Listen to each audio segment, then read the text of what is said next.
R ಅಶೋಕ್ಗೆ Munirathna AIDS injection. Ashok ಅಣ್ಣಂಗೆ AIDS ಚುಚ್ಚಕ್ಕೆ ಹೋದ ನಾನಲ್ಲ. ಮುನಿರತ್ನಗೆ ರೇಪಿಸ್ಟ್ ಕೂತ್ಕೊ ಎಂದಿದ್ದಕ್ಕೆ ಡಿಕೆ. ವಿಧಾನಸಭಾ ಕಲಾಪದಲ್ಲಿ ಇದೆಂತ ರಂಪಾಟ.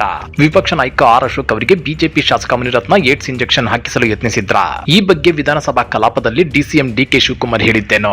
ತಮ್ಮ ವಿರುದ್ಧ ಕೇಳಿಬಂದ ಆರೋಪಗಳಿಗೆ ಡಿಸಿಎಂ ಡಿಕೆ ಶಿವಕುಮಾರ್ ಕೊಟ್ಟ ಕೌಂಟರ್ಗಳಿಗೆ ಬಿಜೆಪಿ ನಾಯಕರು ಮತ್ತು ಆರ್ ಅಶೋಕ್ ಅವರೇ ಕಕ್ಕಾಬಿಕ್ಕಿಯಾಗಿದ್ದು ಯಾಕೆ ಅಂದ್ರ ಆ ಕುರಿತ ಇನ್ಸೈಡ್ ಮಾಹಿತಿಯನ್ನ ಬಿಚ್ಚಿಡ್ತೇವೆ.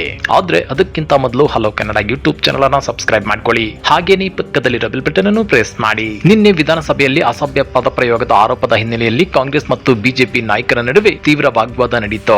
ಡಿಸಿಎಂ ಡಿಕೆ ಶಿವಕುಮಾರ್ ಹಾಗೂ ಬಿಜೆಪಿ ಶಾಸಕ ಮುನಿರತ್ನ ನಡುವಿನ ಮಾತಿನ ಚಕಮಕಿ ಸದನದಲ್ಲಿ ಗದ್ದಲಕ್ಕೆ ಕಾರಣವಾಯಿತು.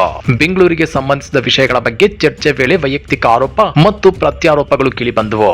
ಮುನಿರತ್ನ ಮಾಡಿದ ಆರೋಪಕ್ಕೆ ಉತ್ತರ ಕೊಡಲು ಮುಂದಾದ ಡಿಸಿಎಂ ಡಿಕೆ ಶಿವಕುಮಾರ್ ಅವರು ತೀವ್ರವಾಗಿ ಕಿಡಿಕಾರಿದ್ರು. ವಿಪಕ್ಷ ನಾಯಕ ಆರ್ ಅಶೋಕ್ಗೆ ಹೇಗೆ ಏಡ್ಸ್ ಚುಚ್ಚುಮದು ಚುಚ್ಚಿದ್ರು ಎಂದು ಎಫ್ಐಆರ್ ಇದೆ. ಅದರ ಬಗ್ಗೆ ಚರ್ಚೆ ಮಾಡಬೇಕು ಅಂದ್ರೆ ಮಾಡ್ತೀನಿ ಅಂತ ಹೇಳಿದ್ರು.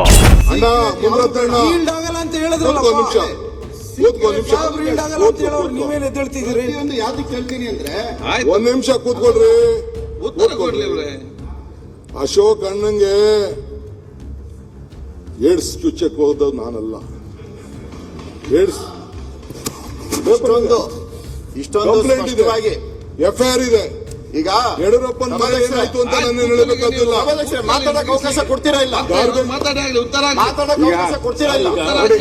ಇದರಿಂದ ರುಚಿಗೆದ್ದ ಶಾಸಕ ಮುನಿರತ್ನ ಈ ವೇಳೆ ಎಲ್ಲವನ್ನು ಹೇಳಿ ಅಂತ ಸವಾಲ್ ಹಾಕಿದ್ರು.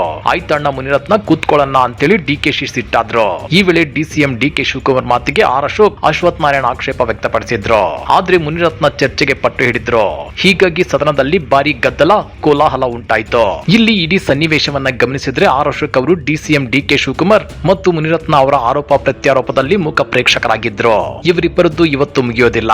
ಇವರಿಬ್ಬರಿಗೆ ಪ್ರತ್ಯೇಕ ಅಧಿವೇಶನ ನಡೆಸಿ 4 ದಿನ ಟೈಮ್ ಕೊಡಿ ಅಂತೇಳಿ ಸಭಾಧ್ಯಕ್ಷರಲ್ಲಿ ಮನವಿ ಮಾಡಿಕೊಂಡಿದ್ದಾರೆ.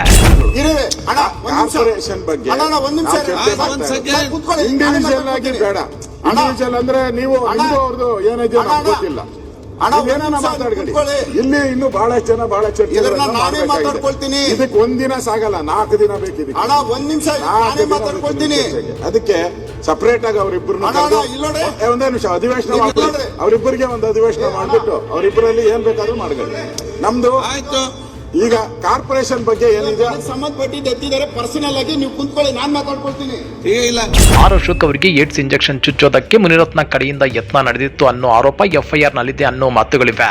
ಇದೇ ವಿಚಾರವಾಗಿ ಸದನದಲ್ಲಿ ಡಿಸಿಎಂ ಡಿಕೆ ಶಿವಕುಮಾರ್ ಪ್ರಶ್ನೆ ಮಾಡಿರೋದು ಮುನಿರತ್ನ ಮತ್ತು ಆರ್ ಅಶೋಕ್ ನಡುವೆ ಸಂಬಂಧ ಹಳಿಸೋದಕ್ಕೆ ದಾರಿ ಮಾಡಿಕೊಟ್ಟಂತಾಗಿದೆ. ಜೊತೆಗೆ ಬಿಜೆಪಿಯಲ್ಲಿ ಮುನಿರತ್ನ ಅವರ ರಾಜಕೀಯ ಭವಿಷ್ಯಕ್ಕೂ ಮಣ್ಣು ಬಿದ್ದಂತಾಗಲಿದೆ. ಬಿಜೆಪಿಯಲ್ಲಿ 2028ರಲ್ಲಿ ಮುನಿರತ್ನಗೆ ಟಿಕೆಟ್ ಸಿಗುತ್ತಾ ಅನ್ನೋ ಪ್ರಶ್ನೆಗಳು ಕೂಡ ಕಾಡ್ತಿವೆ. ಇತ್ತ ನನಗೆ ಮಾತನಾಡಲು ಅವಕಾಶ ಕೊಡಬೇಕು, ನಾನು ಉತ್ತರ ಕೊಡುತ್ತೇನೆ. ಇವರು ಮಾಡಿರುವಂತಹ ಪಾಪದ ಕೆಲಸ, ಅಧಿಕಾರ ದುರ್ಬಳಕೆ ಮಾಡಿ ನನ್ನ ವಿರುದ್ಧ ಎಫ್ಐಆರ್ ಮಾಡಿಸಿದ್ದಾರೆ. ಇವರಿಗೆ 3 ಮಕ್ಕಳಿವೆ, ಅದನ್ನ ಮರೆಯಬೇಡಿ ಅಂತ ಆಕ್ರೋಶ ವ್ಯಕ್ತಪಡಿಸಿದ್ದಾರೆ. ಇದಕ್ಕೆ ಹೇ ರೇಪಿಸ್ಟ್ ಕೂತ್ಕೋ ಅಂತೇಳಿ ಡಿಸಿಎಂ ಡಿಕೆ ಶಿವಕುಮಾರ್ ತಿರುಗೇಟನ್ನ ಕೊಟ್ಟಿದ್ದಾರೆ. ಈ ವೇಳೆ ವೈಯಕ್ತಿಕ ನಿಂದನೆ ಸರಿಯಲ್ಲ ಅಂತೇಳಿ ಡಿಕೆಶಿ ಪರವಾಗಿ ಕಾಂಗ್ರೆಸ್ ಸದಸ್ಯರು ನಿಂತರು. ಎಲ್ಲರಿಗೂ ಮಕ್ಕಳಿವೆ ಅಂತ ತಿರುಗೇಟನ್ನ ಕೊಟ್ರು. ಇತ್ತ ಮಧ್ಯಪ್ರವೇಶ ಮಾಡಿರೋ ಬಿಜೆಪಿ ನಾಯಕರು ಸದನದಲ್ಲಿ ಮುನಿರತ್ನ ಅವರು ಕೇಳಿದ ಪ್ರಶ್ನೆಗೆ ಡಿಕೆಶಿ ಉತ್ತರ ಕೊಡಬೇಕು. ಅದು ಬಿಟ್ಟು ರೇಪಿಸ್ಟ್ ಏಡ್ಸ್ ಇಂಜೆಕ್ಷನ್ ಅಂತ ವೈಯಕ್ತಿಕ ಹೇಳಿಕೆ ಸರಿಯಲ್ಲ ಅಂತ ಹೇಳಿದ್ರು. ಆ ಬಳಿಕ ಮುನಿರತ್ನ ಅವರು ಅಸಭ್ಯ ಪದಪ್ರಯೋಗ ಮಾಡಿದ್ದಾರೆ ಅಂತ ಆರೋಪಿಸಿ ಕಾಂಗ್ರೆಸ್ ಶಾಸಕರು ಅವರಿಗೆ ಮನವಿ ಮಾಡಿ ಅವರನ್ನು ಸದನದಿಂದ ಅಮಾನತು ಮಾಡುವಂತೆ ಒತ್ತಾಯಿಸಿದ್ರು. ನಂತರ ಸದನದ ಮಧ್ಯಭಾಗಕ್ಕೆ ಧಾವಿಸಿ ಪ್ರತಿಭಟನೆ ನಡೆಸಿದ್ರು. ಇನ್ನೊಂದೆಡೆ ಬಿಜೆಪಿ ಸದಸ್ಯರು ಡಿಸಿಎಂ ಡಿಕೆ ಶಿವಕುಮಾರ್ ಬಳಸಿದ ಪದಗಳನ್ನು ದಾಖಲೆಯಿಂದ ತೆಗೆದುಹಾಕುವಂತೆ ಆಗ್ರಹಿಸಿದ್ರು. ಸಮಸ್ಯೆ ಗಂಭೀರವಾಗುತ್ತಿದ್ದಂತೆ ಸ್ಪೀಕರ್ ಯುಟಿ ಖಾದರ್ ಮಧ್ಯಪ್ರವೇಶಿಸಿ ಉಭಯ ಪಕ್ಷದ ನಾಯಕರಿಂದ ಬಳಸಲ್ಪಟ್ಟ ಅಸಭ್ಯ ಪದಗಳನ್ನು ವಿಧಾನಸಭಾ ದಾಖಲೆಗಳಿಂದ ತೆಗೆದುಹಾಕುವಂತೆ ಅಧಿಕಾರಿಗಳಿಗೆ ಸೂಚನೆ ಕೊಟ್ಟರು. ಅವರು ನಿಜವಾಗ್ಲೂ ಒಂದ್ ನಿಮಿಷ ನೀವು ಕೂತ್ಬಿಟ್ಟು ಓಡೋಗಂತ ಕೆಲಸ ಮಾಡಬೇಡ್ರಿ. ನನಗೆ ನೀವು ಉತ್ತರ ಕೊಡೋ ಶಕ್ತಿ ಇರೋ ಕೂತ್ಕೊಳ್ಳಿ, ನಾನು ಮಾತಾಡ್ತೀನಿ. ನಿಮ್ಗೆ ಉತ್ತರ ಕೊಡೋ ಶಕ್ತಿ ಇರೋ ಮಾತಾಡಿ.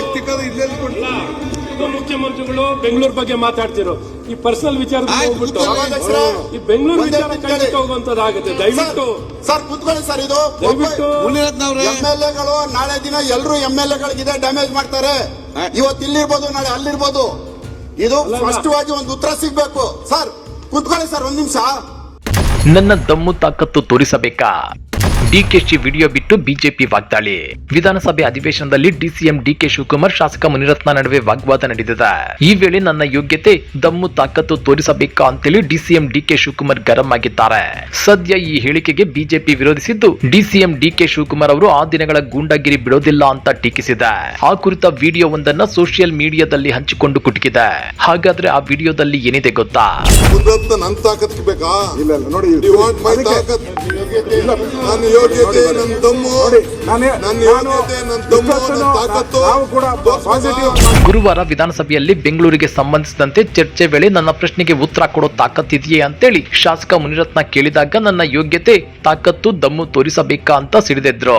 ಮಾತಿಗೆ ಮಾತು ಬೆಳೆದು ಬಿಜೆಪಿ ಹಾಗೂ ಕಾಂಗ್ರೆಸ್ ನಾಯಕರ ನಡುವೆ ದೊಡ್ಡ ಗದ್ದಲವೇ ನಡೆಯಿತು. ಡಿಕೆ ಶಿವಕುಮಾರ್ ಸದನದಲ್ಲಿ ಮಾತನಾಡಿರುವ ವಿಡಿಯೋವನ್ನ ಟ್ವೀಟ್ ಮೂಲಕ ಹಂಚಿಕೊಂಡಿರೋ ಕರ್ನಾಟಕ ಬಿಜೆಪಿ ಡಿಸಿಎಂ ಡಿಕೆಶಿ ಅವರಿಗೆ ಆ ದಿನಗಳು ನೆನಪಾದಂತಿದೆ. ರೌಡಿ ಕೊತ್ವಾಲನ ಶಿಷ್ಯ ಎಂಬುದನ್ನ ಸದನದಲ್ಲಿ ತೋರಿಸುವ ಯಾವ ಅಗತ್ಯವೂ ಇರಲಿಲ್ಲ. ಉಪಮುಖ್ಯಮಂತ್ರಿಗಳ ರೌಡಿಸಂ ಇತಿಹಾಸ ರಾಜ್ಯದ ಜನತೆಗೆ ತಿಳಿದಿದೆ. ಸದನಕ್ಕೆ ಕಳುಹಿಸಿದ್ದು ತೋಳ್ಬಲ, ದಮ್ಮು ತಾಕತ್ತಿನ ಪ್ರದರ್ಶನಕ್ಕಲ್ಲ ಅನ್ನೋದನ್ನ ಡಿಕೆಶಿ ಅವರು ತಿಳಿದುಕೊಳ್ಳಲಿ ಅಂತೇಳಿ ಕಿಡಿಕಾರಿದೆ. ಅಷ್ಟೇ ಅಲ್ಲ, ನರಿನ ಸಿಂಹಾಸನದ ಮೇಲೆ ಕೂರಿಸಿದ್ರು ಅದರ ಚಾಳಿ ಬಿಡೋದಿಲ್ಲ. ಹಾಗೆ ಕೊತ್ವಾಲ್ ಶಿಷ್ಯಂದಿರನ್ನ ಉನ್ನತ ಮಟ್ಟದ ಸ್ಥಾನಕ್ಕೆ ಕೂರಿಸಿದ್ರು ಗೂಂಡಾಗಿರಿಯನ್ನ ಬಿಡೋದಿಲ್ಲ ಎನ್ನುವುದಕ್ಕೆ ಆ ದಿನಗಳ ಡಿಕೆ ಶಿವಕುಮಾರ್ ಅವರೇ ಸಾಕ್ಷಿ. ಮಿಸ್ಟರ್ ಡಿಕೆ ಶಿವಕುಮಾರ್ ಅವರು ಜನರ ಸಂಕಷ್ಟ, ರಾಜ್ಯದ ಜ್ವಲಂತ ಸಮಸ್ಯೆಗಳನ್ನ ಚರ್ಚೆ ಮಾಡಬೇಕಾದ ಸದನವನ್ನ ಧಮಕಿ ಹಾಕೋದಕ್ಕೆ ಬಳಸಿಕೊಂಡಿದ್ದಾರೆ. ಡಿಸಿಎಂ ಆಗಿರುವಾಗಲೇ ಹೀಗೆ, ಇನ್ನ ಸಿಎಂ ಕುರ್ಚಿ ಸಿಕ್ಕರೆ ರಾಜ್ಯದಲ್ಲಿ ಕೊತ್ವಾಲ್ ದುರಾಡಳಿತವೇ ಗ್ಯಾರಂಟಿ ಅಂತೇಳಿ ಬಿಜೆಪಿ ಸರಣಿ ಟ್ವೀಟ್ ಮೂಲಕ ಆಕ್ರೋಶ ವ್ಯಕ್ತಪಡಿಸಿದೆ. ಹಾಗಾದ್ರೆ ಸದನದಲ್ಲಿ ಡಿಸಿಎಂ ಡಿಕೆ ಶಿವಕುಮಾರ್ ಮತ್ತು ಬಿಜೆಪಿ ಶಾಸಕ ಮುನಿರತ್ನ ನಡುವೆ ನಡೆದ ಏಡ್ಸ್ ಇಂಜೆಕ್ಷನ್ ಚರ್ಚೆಯ ಬಗ್ಗೆ ನೀವೇನಂತೀರಾ? ಕಮೆಂಟ್ ಮಾಡಿ, ವಿಡಿಯೋ ಲೈಕ್ ಮಾಡಿ, ಶೇರ್ ಮಾಡಿ. ಇಂಥ ಮತ್ತಷ್ಟು ರೋಚಕ ರಾಜಕೀಯ ಸುದ್ದಿಗಳನ್ನ ಮಿಸ್ ಮಾಡದೆ ನೋಡಬೇಕು ಅಂದ್ರೆ ಹಲೋ ಕನ್ನಡ ಯೂಟ್ಯೂಬ್ ಚಾನೆಲ್ ಅನ್ನ ಸಬ್ಸ್ಕ್ರೈಬ್ ಮಾಡ್ಕೊಳ್ಳಿ.